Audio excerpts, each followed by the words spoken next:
Disclaimer, this is a topic that goes way deeper in the depth I'm diving into in this video. This video is not a breakdown of Atlanta gang politics. In this video, my plan is to take an overall look at Teflon Zay's life and legacy, commenting on what I feel could have led him into getting involved in street politics, and explaining how I feel Teflon Zay is the most overlooked yet at the same time talented artist in the Atlanta drill scene, who was only really held back by him taking a long hiatus and not being able to capitalize on his motion properly. Thanks, I hope you enjoy. Teflon Zay is a melodic Atlanta drill star who through his own inaction and beefs has seemingly become blackballed in the Atlanta music industry. His once promising career continuously grinding to a halt no matter how often he attempts to come back and no matter how good his music is. His music never really stopped being great, and he has gotten better over the years, so there is still hope, but as it stands, he is seemingly doomed to be Atlanta's Blackballed Prodigy from here on in. This is the story of Atlanta's Blackballed Prodigy himself,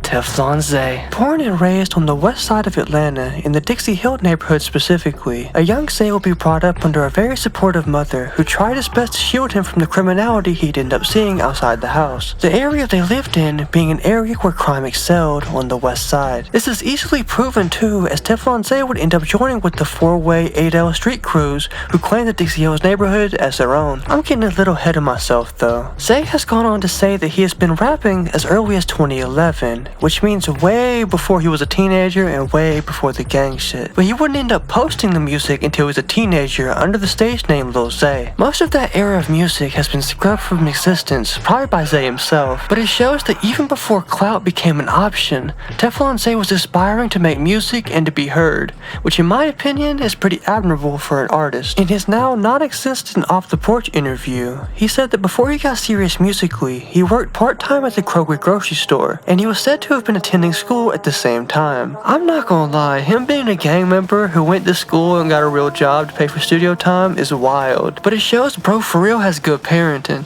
I was gonna crack a joke, but he's really being responsible, so I can't knock this shit. The earliest music video that Teflon Zay would go on to put on his current YouTube channel will be the March 23rd, 2022 track Through the Floor, featuring his close friend, 8 Letters. This track is a back and forth melodic drill track over a Lil Baby type beat, and it serves to show Teflon Zay's immense talent for flows and delivery when it comes to new wave melodic shit. The closest to his sound is probably Anti the Menace, but I fuck with Zay more sonically. Through the Roof will wind up getting a solid 11,000 views, which is pretty good for a first music video, I'm not gonna lie, if this is even his first music video. Not even a few months later, on November 2nd, 2022, Teflon Zay will go on to release his first real drill track in his catalog, Mystery Box. This would be a no auto-tune, non-stop murder talk drill track, and in that, I feel it didn't shine as much as bro's future music would with its originality. It's still fire, don't get me wrong, it's just a lot of other motherfuckers do the same shit and it kinda blends in. Not even a month after this music video, Teflon would go up in a massive way as he dropped his first ever breakthrough track with the song Kill Bill. On December 24th of 2022, Teflon Zay will go on to drop Kill Bill. When this song dropped,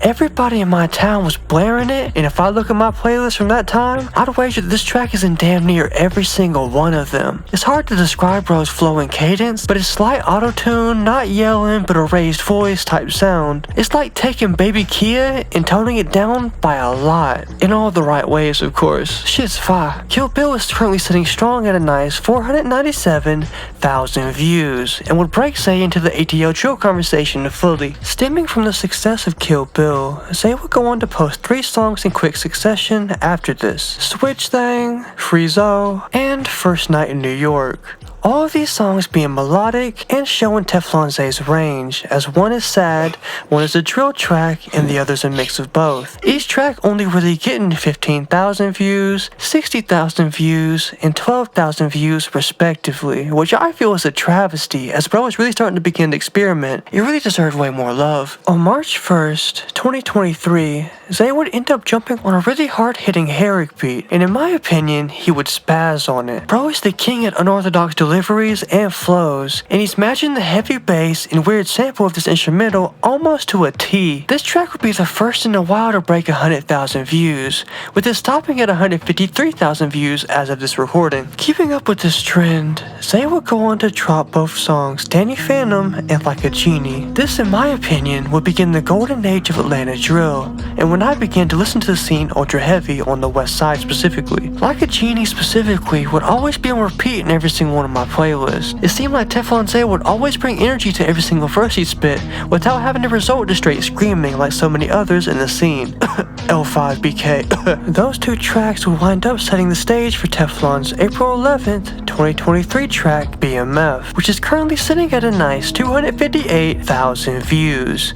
Though musically, it'd be more of the same, but with heavier bass, hard, non-stop, high-energy lyrics, and bro going ADHD mode on the camera. If you ask me, bro is the better version of Anti-Menace sonically, given bro's playful tone and his drill lyrics. Sadly, from this point on, there would seldom be a track that would break 100,000 views. The last two to do that specifically being CMG and Dinner Date. Those tracks getting 119,000 views and 166,000 views respectively. If I had to guess why, I think it's off the lack of albums and long-form projects that many others in the scene have in bukus. Teflon Zay just wasn't putting out the output that was needed, and he also went on hiatus shortly after this. That and the lack of variety and features meant that he wouldn't grow as much as others in his scene alongside him. Even with the help of his Alamo records that he signed to, Teflon Zay's viewership would still steadily begin to decline. This would only be exacerbated by the fact that Zay wouldn't even begin posting back music until a year after the Dinner Date YouTube video. The first video back,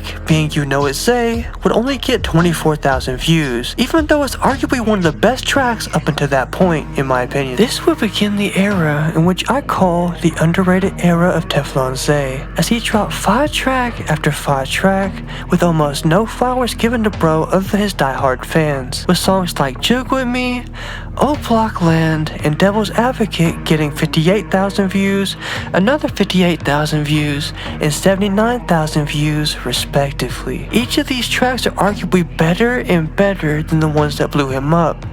If he had dropped them in a timely manner, bro probably would have been way up by now. Sadly, Zay wouldn't learn this lesson, as after his July 24th, 2024 track, Death Wish, he'd take yet another long hiatus, this time due to legal reasons, and he wouldn't end up coming back until the April of next year. The first song Zay made when he came back this time would reach 69,000 views, though sadly, after it, the views would quickly begin to dissipate and leave him soaking around 22,000 views each music video. Even though bro began to switch up his cadence into a smoother, more melodic downbeat style beat and flow that honestly suited his voice pretty well. See My Eyes being one of my favorite Teflon Zay songs he's ever made, and only 22,000 motherfuckers have ever even heard it. If there is any artist who deserves to blow up off music and talent alone, it's Teflon Zay without a second thought. Y'all is sleeping on his new shit. Teflon Zay would even go on to fix his consistency issues since he's been back, as he's been going crazy dropping back-to-back songs, examples of which being Marriott, Spam Page Stumpin',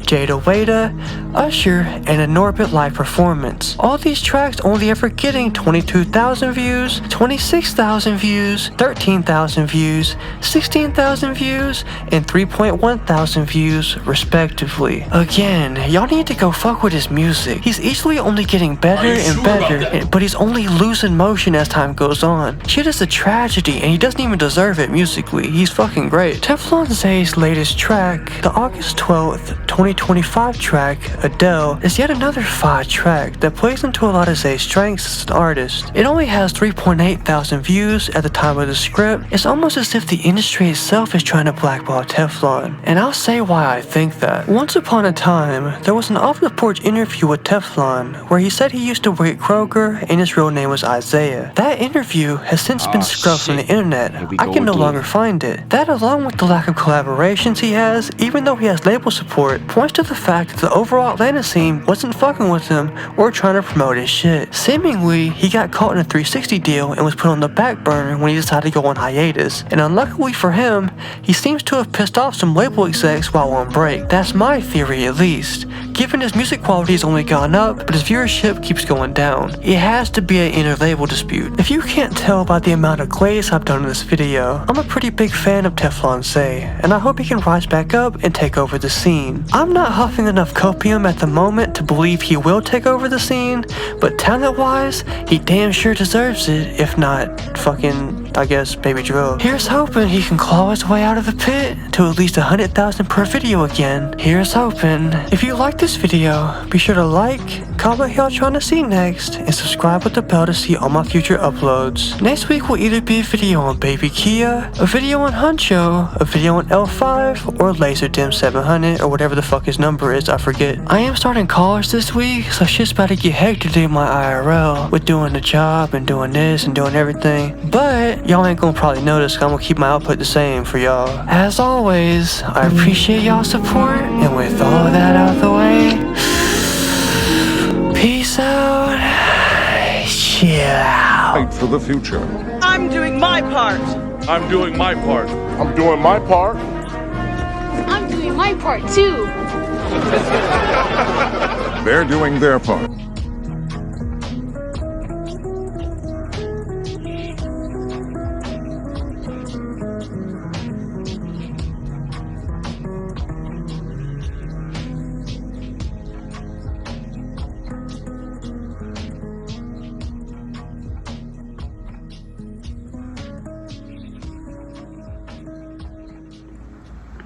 Huh?